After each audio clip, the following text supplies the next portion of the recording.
ফরছয় নতুন অনুভূতির উন্মে, কিন্তু এবার আমি আগে নিজের। সময় গড়িয়ে চলেছে, আমি বদলে যাচ্ছি ধীরে ধীরে। একদিন একটা ক্যাফেতে বসে আমি হঠাৎ ওকে দেখি, না সেই মেয়েটিকে নয়, নতুন কাউকে। ওর চোখে ছিল এক অদ্ভুত প্রশান্তি, একটা সহজ সরল হাসি। চোখাচোখি হল, কিন্তু কিছু বলা হয়নি। কিছুদিন পর আবার দেখা হলো একটা বইমেলায়। এবার একটু কথা হলো, ছোট্ট হাই আর হাসি। ওর নাম ছিল রিমা, খুব সাধারণ কিন্তু ভীষণ অন্যরকম। আমি অবাক হলাম, নিজের অজান্তেই ওর সঙ্গে কথা বলতে ভালো লাগছে। কিন্তু এবার আমি ধৈর্য ধরতে চাইলাম, হঠাৎ কোনো আবেগে ভেসে যেতে চাইলাম না। কারণ আগের কষ্ট আমাকে শিখিয়েছে, ভালোবাসা মানে আগে নিজেকে ভালোবাসা। রিমার সঙ্গে দেখা হতে হতে একটা বন্ধুত্ব তৈরি হল। আমরা অনেক কথা বলতাম, জীবন, লক্ষ্য, ব্যর্থতা, স্বপ্ন নিয়ে। ওর কথায় ছিল না কোনো চাপ, ছিল না কোনো ফাঁপা প্রতিশ্রুতি। এই বন্ধুত্বের মাঝে আমি নিজের স্বস্তি খুঁজে পাই। রিমা জানত আমার পুরনো গল্প, আমি লুকাইনি কিছুই। ও শুনত মন দিয়ে, না বলত সহানুভূতির অভিনয়, না দিত দয়া। বরং বলত, তোমার ভেতরে একটা লড়াকু আগুন আছে কি। আমি বুঝলাম, এই মেয়েটা আমাকে চায় না পাল্টাতে, চায় আমাকে আমি হয়ে থাকতে। একদিন ও বলল, ভালোবাসা যদি হয়, সেটা হবে তোমার নিজস্ব গন্তব্যে হাঁটতে হাঁটতে। আমি চুপ করে ওর দিকে তাকিয়ে থাকি, এই কথাগুলো মনে গেঁথে যায়। আমি কখনোই ভাবিনি আবার কাউকে ভালো লাগতে পারে। কিন্তু রিমা আলাদা ছিল, ও চুপি চুপি মন ছুঁয়ে গিয়েছিল। তবুও আমি নিশ্চিত হতে চেয়েছিলাম, এই অনুভূতি কি ভালোবাসা, নাকি কেবল প্রশ্রয়। আমি সময় নিতে চাইলাম নিজের ভেতরের দ্বিধা কাটাতে। প্রতিদিন নিজের মনকে বুঝাই, তাড়াহুড়া নয়, এবার ভালোবাসলে স্থির হয়ে। রিমাও কখনো তারা দেয়নি, ও চেয়েছে আমি বুঝে উঠি, আমি চাই কি। আমি এই সম্পর্কের মধ্যে কাটাঝোপ দেখি না, শুধু একটা খোলা পথ দেখি। ওর সঙ্গে সময় কাটানো মানে ছিল চাপমুক্ত থাকা, নিঃশ্বাস নেওয়া। আমরা একসঙ্গে বসে বই পড়তাম, গান শুনতাম, চা খেতাম। ছোট ছোট মুহূর্তগুলো এত গভীর ছিল, যেন সময় থেমে যেত। ওর চোখে আমি কখনো বিচার পাইনি, পেয়েছি শুধু গ্রহণযোগ্যতা। এমন একজন মানুষ, যে আমার ব্যর্থতাগুলোকে গল্প ভাবে, দুঃখকে কবিতা ভাবে। আমি ধীরে ধীরে নিজের গোপন হাসিটা ফিরে পাচ্ছিলাম। আর অবাক হয়ে খেয়াল করলাম, এই হাসির পেছনে ছিল রিমা। একদিন বিকেলে ওর চোখে চোখ রেখে আমি বলি, তুমি জানো না, তুমি আমার ভিতরটা কেমন ছুঁয়ে গেছ। খেয়ে ও মুচকি হেসে বলল, তোমার ভিতরটা আগে থেকেই সুন্দর ছিল, আমি শুধু আয়না ধরেছি। আমি অবাক হয়ে চুপ করে থাকলাম, এমন কথা তো আগে কেউ বলেনি। আমি জানতাম, এবার আমি কারো মধ্যে হারাতে চাই না, বরং একসঙ্গে হাঁটতে চাই। আমি বললাম, চলো একে অপরকে না বদলে পাশে থাকি। রিমা হেসে সম্মতি জানাল। আমরা সম্পর্কের কোনো নাম দেইনি, শুধু একে অপরকে সময় দিই। আমি যেভাবে বদলাচ্ছিলাম, রিমা সেটা বোঝে, বোঝাতে চায় না। ও বুঝেছে, ভালোবাসা মানে শুধু বলা না, বোঝা। আমি ওর পাশে নিজের মতো থাকতে পারি, না বদলিয়ে, না ভেঙে। আবার যখন কেউ জিজ্ঞেস করে, ভালোবাসো, আমি বলি, আমি বুঝি এখন ভালোবাসা কাকে বলে। কি ভালোবাসা মানে নিঃশ্বাসের মতো, চাপহীন, অদৃশ্য, অথচ জীবনের জন্য অপরিহার্য। আমি শিখেছি, হারানো মানে সব শেষ নয়, বরং নতুন শুরুর দরজা। আর এই শুরুটা এবার আমি বুঝে করছি, চোখ খুলে করছি। আমি এখন আর কারো কাছে নিজেকে প্রমাণ করতে চাই না। আমি শুধু চাই, কেউ আমাকে আমি হতে দিক, আর আমি ওকে ও হতে দিই। নতুন প্রেমটা এবার হঠাৎ আসেনি, এটা সময় নিয়ে আস্তে আস্তে গড়েছে। একটা সম্পর্ক যা বন্ধুত্ব দিয়ে শুরু, বিশ্বাস দিয়ে গড়া। আমি বললাম, তুমি আছো বলেই আমার আগের কষ্টগুলো আজ আর তেমন লাগে না। ঝিরিমা বলল, তোমার কষ্টগুলোই তোমাকে আজকের তুমি করেছে গি। আমি হাসলাম, সেই হাসি যা বহুদিন হারিয়ে গিয়েছিল। জীবন এক নতুন পৃষ্ঠা খুলেছে, এইবার আমি কলমটা নিজের হাতে রেখেছি। আর পাতার উপর লিখছি, এইবার আমি নিজেকে ভালোবাসি, আর সেই ভালোবাসায় তুমি আছো গো। সময়ের স্রোতে রিমার সঙ্গে সম্পর্কটা আরও গভীর হচ্ছিল। কিন্তু গভীরতা যত বাড়ে, তত দায়িত্বও বাড়ে। একদিন রিমা বলল, তোমার অতীত তোমাকে অনেক বদলে দিয়েছে, কিন্তু তুমি এখনও মাঝে মাঝে খুব চুপচাপ হয়ে যাও। আমি চুপ করে থাকি, কিছু বলতে পারি না। হয়তো এখনও ভয় পাই, আবার যদি সব হারাই। রিমা বলল, আমি চাই না তুমি আমাকে সবসময় হাসিমুখ দেখাও, আমি চাই সত্যিকারের তুমি। ওর কথাগুলো সত্যি ছিল, আর সত্য সবসময় একটু কষ্ট দেয়। আমি স্বীকার করলাম, ভিতরে ভিতরে এখনও ভয় পাই। রিমা গু ভয় পাই আবার ভেঙে পড়তে। রিমা বলল, ভাঙলে ধরব, কিন্তু তুমি আগে ভেঙে পড়তে শেখো। আমি ওর কাঁধে মাথা রাখি, এই অনুভবটা যেন এক নতুন স্বস্তি দেয়। কিন্তু সম্পর্ক মানেই তো শুধু বোঝাপড়া নয়, আসে ভুল বোঝাবুঝিও। একদিন হঠাৎ ওর ফোনে একটা পুরনো বন্ধুর মেসেজ দেখি, আমি একটু অস্বস্তি বোধ করি। কিছু বলি না, কিন্তু চেহারায় পড়ে যায়। রিমা বুঝে ফেলে, তুমি সন্দেহ করছ? আমি বলি, না। মানে একটু অস্বস্তি লেগেছে। কি? ও বলে, তুমি যেটা ভেবেছ সেটা ঠিক নয়, কিন্তু আমি তোমার অনুভূতির মূল্য বুঝি। কি আমরা কথা বলি মন খুলে? আমি বুঝি, এই তো আসল সম্পর্ক। ভয় বা সন্দেহ হলে মুখোমুখি হও, পালিও না। এই সময়টায় আমার মনেও আবার পুরনো স্মৃতিরা ফিরে আসে। আগের ভালোবাসা, বিচ্ছেদ, কান্না সব যেন ফের ফিরে আসে এক একটা মুহূর্তে। কিন্তু পার্থক্য একটাই, এবার আমি পালিয়ে যাই না। আমি বসে বসে সেই অনুভূতিগুলোকে অনুভব করি, মোকাবিলা করি। আমি বুঝি, পুরনো কষ্টগুলো আমার অভিজ্ঞতা হয়ে গেছে, ভয় নয়। রিমার সঙ্গে প্রতিটি দিন যেন আমাকে আরও স্থির করে তোলে। আমরা দুজন একসঙ্গে ছোট ছোট ট্রিপে যাই, নদীর ধারে, পাহাড়ে। এসব জায়গায় আমরা একে অপরকে নতুন করে চিনতে থাকি। একদিন আমি রিমাকে বলি, ভালোবাসা কি সময়ের সঙ্গে বদলায়? রিমা বলে, না, যদি সেটা সত্যি হয়, তবে সময় তাকে আরও গভীর করে তোলে। আমি মনে মনে ভাবি, এবার হয়তো সত্যি একটা গভীর সম্পর্কের পথে হাঁটছি। কিন্তু বাস্তবতা তো কবিতা নয়, মাঝে মধ্যে হিসেবও রাখতে হয়। আমি ক্যারিয়ার গড়তে ব্যস্ত হয়ে পড়ি, ইউটিউব আর ফ্রিল্যান্সিংয়ে সময় দেই। রিমা কখনো অভিযোগ করে না, কিন্তু চোখে ক্লান্তি আসে। একদিন ও বলে, তুমি খুব দূরে চলে যাচ্ছ ধীরে ধীরে। কি? আমি অবাক হই। আমি তো আমাদের ভবিষ্যতের জন্য পরিশ্রম করছি। রিমা বলল, আমি ভবিষ্যৎ চাই, কিন্তু আজকের তুমি না থাকলে সেটা আমার জন্য কিছুই না। গিয়ে আমি স্তব্ধ হয়ে যাই। সত্যিই তো, ভবিষ্যতের জন্য আজকে হারিয়ে ফেলছি কেন? আমি আবার সময় বের করি ওর জন্য, আবার আমরা রাতে হেঁটে বেড়াই। সম্পর্কটা আবার প্রাণ ফিরে পায়। কিন্তু জীবনের সব অধ্যায়ে ঝড় আসে। রিমার বাবার অসুস্থতা আমাদের জীবনে অস্থিরতা আনে। ওর সময় কমে যায়, আমি মাঝে মাঝে একা পড়ে যাই। এবার আমি বুঝি, সহানুভূতি না দেখিয়ে পাশে থাকা মানে কি। আমি রিমার পাশে থাকি, ওর মায়ের ওষুধ কিনে আনি, ওর বাবাকে হাসপাতালে নিয়ে যাই। আমি ভালোবাসার প্র্যাকটিক্যাল রূপ শিখি। রিমা একদিন কাঁদতে কাঁদতে বলে, তুমি আমার জীবনের সবচেয়ে বড় আশ্রয়। কি? আমি ওকে বলি, তুমি থেকেছ যখন আমি ছিলাম না, এবার আমিও আছি তোমার জন্য। কি আমরা একে অপরকে হারিয়ে না গিয়ে ধরে রাখি? বুঝি, ভালোবাসা মানে একে অপরের বিপদের দিনে ভরসা হয়ে দাঁড়ানো। সেই ভরসাই সম্পর্কের আসল ভিত্তি। আজকাল অনেকেই বলেন, ভালোবাসা টিকিয়ে রাখা কঠিন। আমি বলি, হ্যাঁ কঠিন, কিন্তু অসম্ভব নয়। যদি কেউ চায়, তাহলে সেই মানুষটার জন্য নিজের ইগোটা একটু ভাঙা যায়। আমি সেটা করেছি, রিমাও করেছে। এই পরিণত ভালোবাসায় খুব বেশি নাটক নেই, কিন্তু আছে গভীর অনুভব। আমরা এখনও প্রতিদিন একে অপরকে নতুনভাবে চিনতে থাকি। ভুল হয়, কিন্তু ক্ষমা হয় আরও দ্রুত। অভিমান জমে না, কারণ আমরা বলে ফেলি মন খুলে। আমাদের গল্পটা আজ আর ব্রেকআপ নয়, বরং ভালোবাসা টিকিয়ে রাখার সাহস। রিমা আর আমি, আমাদের সম্পর্কটা এবার একটু অন্য জায়গায় পৌঁছেছে। আমরা একে অপরকে শুধু ভালোবাসি না, একে অপরের জীবনেও ঢুকে গেছি। প্রতিদিনই আমি আর রিমা একে অপরের পাশে থাকি, একে অপরকে সাপোর্ট করি। কিন্তু এই পথ তো কখনো মসৃণ ছিল না। বিবাদের মাঝেও আমরা একে অপরকে ভালোবাসি। আমি যখন একদিন আমার ক্যারিয়ার নিয়ে চিন্তা করছিলাম, রিমা আমাকে বলেছিল, তুমি কি চাও? তোমার ইচ্ছা কি? আমি বললাম, আমি চাই আমার কাজটাকে আমি মনোযোগ দিয়ে করতে পারি, কিন্তু তোমার সাথে থাকতেও চাই। রিমা হেসে বলল, তাহলে তোমার জন্য সময় বের করতে হবে।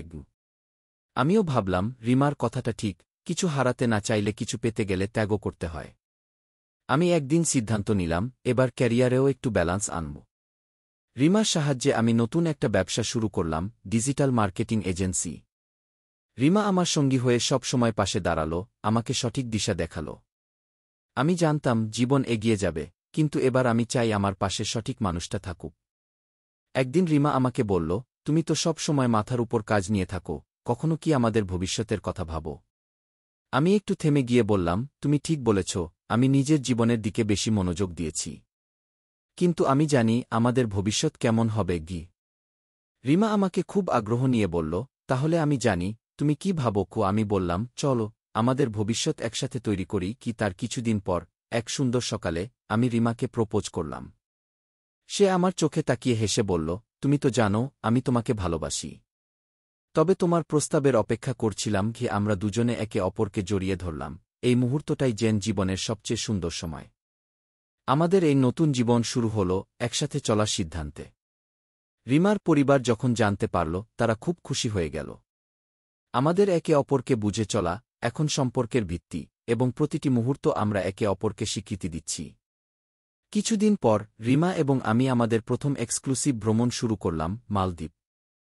সেখানে আমি ওকে বললাম, এখানে এসে মনে হয় আমরা দুজন আমাদের জীবনকে নতুন করে সাজাতে পারি। কি রিমা হেসে বলল, তুমি তো সবসময় সুন্দর স্বপ্ন দেখ, কিন্তু আমরা সেটা বাস্তবে রূপ দিতে জানি কি? সত্যিই আমরা নতুন স্বপ্ন দেখতে শুরু করলাম। আমি জানি এই সম্পর্ক কখনোই আগের মতো সহজ ছিল না, কিন্তু রিমা আমাকে শিখিয়েছে ভালোবাসা যদি একে অপরকে বুঝে নিয়ে চলা হয়, তবে সবকিছু সহজ হয়ে যায়। একদিন আমি রিমাকে বললাম, তুমি আমার জীবনকে নতুন করে সাজিয়ে দিয়েছ। কি রিমা বলল, আমরা একে অপরের জীবনের অঙ্গ হয়ে উঠেছি। এই যে একে অপরকে গ্রহণ করার শক্তি, এটাই আমাদের সম্পর্কের মূল। কি সে কথাগুলো মনে রেখে আমরা একে অপরকে আরও ভালোভাবে বুঝতে থাকলাম। রিমা আমাকে বলল, এই জীবনে শুধু একে অপরকে ভালোবাসা নয়, একে অপরকে সম্মানও জরুরি। কি আমি এবার সত্যিই বুঝলাম, ভালোবাসা মানে শুধু একটা অনুভূতি নয়, এটি একটি সম্পর্কের সবচেয়ে শক্তিশালী ভিত্তি। আমরা একে অপরের প্রতি সম্মান আর বিশ্বাস রাখি, সম্পর্কের মানে বদলে যায়। আর আমরা সোজাসুজি বলতে পারি, আমরা একে অপরকে খুঁজে পেয়েছি। কিন্তু জীবনের সেরা বিষয়গুলো কখনোই সম্পূর্ণ সহজ হয় না, একটা সময় আসে যখন সমস্যাও আসে। রিমার পরিবার থেকে কিছুটা অস্বস্তি আসে, এবং আমি বুঝতে পারি প্রতিটি সম্পর্কের মতো আমাদের সম্পর্কেও চ্যালেঞ্জ থাকবে। তবে রিমা আমাকে বলেছিল, রিমা আর আমি আমাদের সম্পর্কটা এবার একটু অন্য জায়গায় পৌঁছেছে। আমরা একে অপরকে শুধু ভালোবাসি না, একে অপরের জীবনেও ঢুকে গেছি। প্রতিদিনই আমি আর রিমা একে অপরের পাশে থাকি, একে অপরকে সাপোর্ট করি। কিন্তু এই পথ তো কখনো মসৃণ ছিল না, বিবাদের মাঝেও আমরা একে অপরকে ভালোবাসি। আমি যখন একদিন আমার ক্যারিয়ার নিয়ে চিন্তা করছিলাম, রিমা আমাকে বলেছিল, তুমি কি চাও, তোমার ইচ্ছা কি? আমি বললাম, আমি চাই আমার কাজটাকে আমি মনোযোগ দিয়ে করতে পারি, কিন্তু তোমার সাথে থাকতেও চাই। রিমা হেসে বলল, তাহলে তোমার জন্য সময় বের করতে হবে। আমিও ভাবলাম, রিমার কথাটা ঠিক, কিছু হারাতে না চাইলে কিছু পেতে গেলে ত্যাগও করতে হয়। আমি একদিন সিদ্ধান্ত নিলাম, এবার ক্যারিয়ারেও একটু ব্যালান্স আনব। রিমার সাহায্যে আমি নতুন একটা ব্যবসা শুরু করলাম, ডিজিটাল মার্কেটিং এজেন্সি। রিমা আমার সঙ্গী হয়ে সব সময় পাশে দাঁড়াল, আমাকে সঠিক দিশা দেখাল। আমি জানতাম জীবন এগিয়ে যাবে, কিন্তু এবার আমি চাই আমার পাশে সঠিক মানুষটা থাকুক। একদিন রিমা আমাকে বলল, তুমি তো সব সময় মাথার উপর কাজ নিয়ে থাকো, কখনো কি আমাদের ভবিষ্যতের কথা ভাবো? আমি একটু থেমে গিয়ে বললাম, তুমি ঠিক বলেছ, আমি নিজের জীবনের দিকে বেশি মনোযোগ দিয়েছি। কিন্তু আমি জানি আমাদের ভবিষ্যৎ কেমন হবে।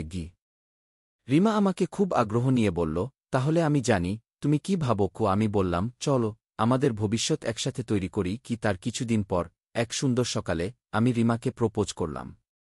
সে আমার চোখে তাকিয়ে হেসে বলল, তুমি তো জানো আমি তোমাকে ভালোবাসি। তবে তোমার প্রস্তাবের অপেক্ষা করছিলাম। আমরা দুজনে একে অপরকে জড়িয়ে ধরলাম। এই মুহূর্তটাই জীবনের সবচেয়ে সুন্দর সময়। আমাদের এই নতুন জীবন শুরু হল একসাথে চলার সিদ্ধান্তে। রিমার পরিবার যখন জানতে পারল, তারা খুব খুশি হয়ে গেল। আমাদের একে অপরকে বুঝে চলা এখন সম্পর্কের ভিত্তি, এবং প্রতিটি মুহূর্ত আমরা একে অপরকে স্বীকৃতি দিচ্ছি। কিছুদিন পর রিমা এবং আমি আমাদের প্রথম এক্সক্লুসিভ ভ্রমণ শুরু করলাম, মালদ্বীপ। সেখানে আমি ওকে বললাম, এখানে এসে মনে হয় আমরা দুজন আমাদের জীবনকে নতুন করে সাজাতে পারি। রিমা হেসে বলল, তুমি তো সবসময় সুন্দর স্বপ্ন দেখ, কিন্তু আমরা সেটা বাস্তবে রূপ দিতে জানি। সত্যিই আমরা নতুন স্বপ্ন দেখতে শুরু করলাম। আমি জানি এই সম্পর্ক কখনোই আগের মতো সহজ ছিল না, কিন্তু রিমা আমাকে শিখিয়েছে ভালোবাসা যদি একে অপরকে বুঝে নিয়ে চলা হয়, তবে সবকিছু সহজ হয়ে যায়। একদিন আমি রিমাকে বললাম, তুমি আমার জীবনকে নতুন করে সাজিয়ে দিয়েছ। রিমা বলল, আমরা একে অপরের জীবনের অঙ্গ হয়ে উঠেছি। এই যে একে অপরকে গ্রহণ করার শক্তি, এটাই আমাদের সম্পর্কের মূল। সে কথাগুলো মনে রেখে আমরা একে অপরকে আরও ভালোভাবে বুঝতে থাকলাম। রিমা আমাকে বলল, এই জীবনে শুধু একে অপরকে ভালোবাসা নয়, একে অপরকে সম্মানও জরুরি। আমি এবার সত্যিই বুঝলাম, ভালোবাসা মানে শুধু একটা অনুভূতি নয়, এটি একটি সম্পর্কের সবচেয়ে শক্তিশালী ভিত্তি। আমরা একে অপরের প্রতি সম্মান আর বিশ্বাস রাখি, সম্পর্কের মানে বদলে যায়। আর আমরা সোজাসুজি বলতে পারি, আমরা একে অপরকে খুঁজে পেয়েছি। কিন্তু জীবনের সেরা বিষয়গুলো কখনোই সম্পূর্ণ সহজ হয় না, একটা সময় আসে যখন সমস্যাও আসে। রিমার পরিবার থেকে কিছুটা অস্বস্তি আসে, এবং আমি বুঝতে পারি প্রতিটি সম্পর্কের মতো আমাদের সম্পর্কেও চ্যালেঞ্জ থাকবে। তবে রিমা আমাকে বলেছিল, রিমার হাত ধরে জীবনটা একে একে আরও সুন্দর হয়ে উঠছিল। আমরা বিয়ের প্রস্তুতি শুরু করলাম, এটা ছিল শুধু একটি অনুষ্ঠান নয়, এটা ছিল আমাদের সম্পর্কের নতুন অধ্যায়ের শুরু। প্রথমে আমাদের পরিবারে কিছু অস্বস্তি ছিল, প্রতিটি সম্পর্কেই কিছু অজানা ভয় থাকে। কিন্তু রিমা এবং আমি জানতাম, আমাদের একে অপরের পাশে থাকার প্রতিশ্রুতি যেকোনো বাধা পার করতে সাহায্য করবে। আমাদের বিয়ের দিন আসে, আর আমি জানি, এই মুহূর্তটা কেবল একটি দিন নয়, বরং পুরো জীবনের নতুন অধ্যায়ের সূচনা। রিমা বিয়ের সাজে একদম ঝলমলে লাগছিল, তার হাসি, চোখের আনন্দ সবকিছু যেন অন্যরকম। আমরা একে অপরকে দেখতে দেখতে বলতে থাকি, এটা কেবল একটি শুরু, অনেক পথ এখনও বাকি। বিয়ের পর আমাদের জন্য সবকিছু নতুন লাগছিল, নতুন পরিবেশ, নতুন দায়িত্ব। কিন্তু আমরা জানতাম, এটাই আমাদের ভবিষ্যৎ। রিমার পরিবার থেকে একটু ধীর গতিতে সবকিছু যাচ্ছিল, তবে আস্তে আস্তে তারা আমাদের সম্পর্কটাকে মেনে নিতে শুরু করল। আমি আর রিমা যখন একে অপরকে সঙ্গী হিসেবে মেনে নিলাম, তখন কোনো বাধাই আমাদের সম্পর্ককে দুর্বল করতে পারেনি। তবে আমি জানতাম, সম্পর্ক শুধুমাত্র ভালোবাসা দিয়ে চলে না, এটাকে তৈরি করতে হয় বিশ্বাস এবং দৃষ্টিভঙ্গি দিয়ে। একদিন রিমা বলল, আমরা অনেক স্বপ্ন দেখেছি, কিন্তু এখন বাস্তবে তাদের তৈরি করার পালা। আমি হেসে বললাম, তুমি যেভাবে কথা বলো, তা মনে হয় আমাদের সব স্বপ্ন সত্যি হবে।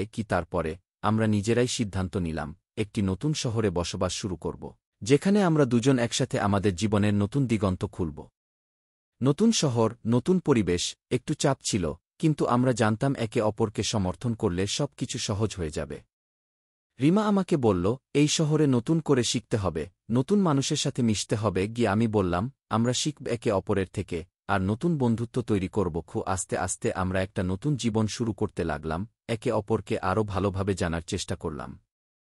রিমা বলল, জীবন এখন আর একরকম নয়, অনেক কিছু পরিবর্তন হয়েছে, কিন্তু তাতে তো সমস্যা নেই, সমস্যা হলো না জানলে। আমি ভাবলাম, সত্যি, সম্পর্ক মানেই একটা জার্নি, যেখানে আপনি জানেন না কি আসবে, কিন্তু যদি প্রস্তুতি থাকে, তাহলে এগিয়ে যেতে পারেন। নতুন শহরে আসার পর আমি রিমার সঙ্গে অনেক ভালো সময় কাটাই, কিন্তু কাজের চাপও বেড়ে যায়। রিমা কখনোই অভিযোগ করেনি, বরং আমাকে উৎসাহিত করেছে। কিন্তু একদিন আমি একটু চিন্তিত হয়ে রিমাকে বললাম, এখন মনে হয় আমরা একটু বেশি কাজ নিয়ে আছি। তুমি কি মনে করো? রিমা আমাকে বলল, আমি জানি তুমি অনেক পরিশ্রমী, কিন্তু তোমার কিছু সময় আমাকে দিতে হবে, কারণ আমি তোমাকে ছাড়া জীবনটা ভাবতে পারি না। আমি তার কথাগুলো মন দিয়ে শুনলাম, আর বুঝলাম, সম্পর্কটাকে পরিপূর্ণ রাখতে একটু সময় বের করা খুব জরুরি। আমরা সিদ্ধান্ত নিলাম, একটা দীর্ঘ সপ্তাহান্তে দূরে কোথাও বেড়াতে যাব। সেই সময়ের মাঝে আমরা একে অপরকে অনেক ভালোভাবে বুঝতে পারলাম, আবারও একে অপরকে সেই প্রথম দিনটার মতো ভালোবাসলাম। আমি বুঝলাম, সম্পর্কের জন্য কাজটা যতই গুরুত্বপূর্ণ হোক না কেন, সম্পর্ককে শক্তিশালী রাখতে ভালোবাসা, সময় এবং শ্রদ্ধা সমানভাবে জরুরি। কিছুদিন পর আমি ও রিমা একসাথে আমাদের প্রথম বাড়ি কিনে ফেললাম। রিমা বলল, এটা আমাদের জীবনের একটি বড় সিদ্ধান্ত, কিন্তু আমি জানি, আমরা একসাথে থাকলে এই বাড়ি আমাদের ঠিকানাও হয়ে উঠবে। আমরা একে অপরের সাহায্যে সেই বাড়ি সাজাতে লাগলাম, ছোট ছোট পরিকল্পনা, একসাথে ঘর সাজানো, সবকিছুতেই একে অপরকে সমর্থন দেওয়া। আমাদের জীবন একটা নতুন জায়গায় এসে দাঁড়াল। আমি আর রিমা জানি, এটাই আমাদের নতুন শুরু, এবং আমাদের জীবনের আগামী অধ্যায়। বিয়ের 1 বছর পর আমরা দুজনে সিদ্ধান্ত নিলাম, এবার সন্তান নিতে হবে। রিমা বলল, আমাদের মতো দুটি মানুষ যদি একসাথে জীবনের পথে চলতে পারে, তবে আমাদের সন্তানও সেই ভালোবাসায় বেড়ে উঠবে। আমি একমত হলাম, এটা ছিল আমাদের সম্পর্কের পরবর্তী স্তর। কিন্তু যেকোনো সিদ্ধান্তের মতো, এই সিদ্ধান্তটিও নতুন চ্যালেঞ্জ নিয়ে আসে। প্রথমে কিছুটা উদ্বেগ ছিল, কিন্তু আমরা জানতাম, একে অপরকে সহানুভূতির সাথে সঙ্গী হয়ে এগিয়ে চলতে হবে। দিনগুলোর মধ্যে আমরা জীবনের সবচেয়ে সুন্দর মুহূর্তগুলো শেয়ার করতে শুরু করি। যতই সময় যাচ্ছিল, আমাদের সম্পর্ক আরও গভীর হচ্ছিল। আমি জানি, এই সম্পর্কটি এখন আর শুধু ভালোবাসা নয়, বরং একটি জীবনের প্রকৃত অংশ হয়ে উঠেছে। রিমা একদিন বলেছিল, আমাদের সম্পর্কের পরিপক্কতা, আমাদের একে অপরকে ঠিক সময় দিতে পারা, আমাদের শক্তির উৎস। এই কথাটি মনে রেখে আমরা একে অপরকে প্রতিদিন আরও ভালোভাবে জানার চেষ্টা করতাম। আমরা জানতাম, এখন জীবনে আর কোনো বিভ্রান্তি নেই, আমরা একে অপরের কাছে ঘর।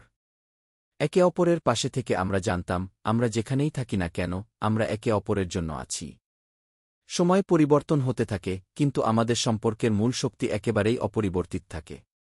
আমরা আমাদের নতুন জীবন শুরু করি, আর আমাদের ভবিষ্যৎ, আর কিছু না হোক, একে অপরকে সমর্থন করার পথে চলা।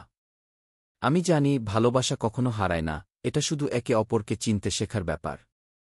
আজকের দিনে আমরা জানি, প্রেম শুধু শুরু নয়, এটা একসাথে একটা জীবন গড়ার যাত্রা। রিমা আর আমি জানি, সৎ ভালোবাসা কখনোই শেষ হয় না, এটা এমন একটি যাত্রা যেখানে একে অপরের জন্য পথ তৈরি করতে হয়।